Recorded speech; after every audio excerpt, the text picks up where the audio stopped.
Hi friends అందరికి. ఇదిగోండి నేను మా మామర్ది అయితే మా గొర్రెల దొడ్డి చిమ్మడానికి అయితే వెళ్తున్నా. ఇదిగోండి నేనైతే ఇది తీసుకొస్తున్నా బొచ్చ.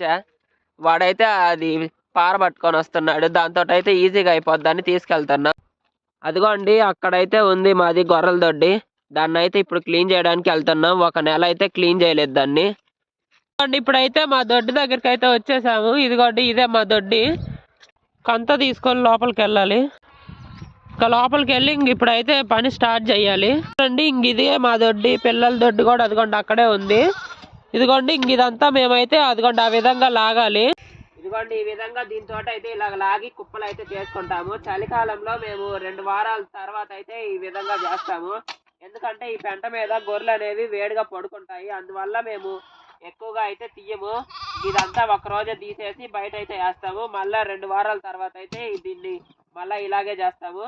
మీలో ఎవరైనా ఇలా చేస్తారో లేదా కామెంట్ చేయండి. మేమైతే ఇలాగే చేస్తాము. ఓకే మరి బాయ్.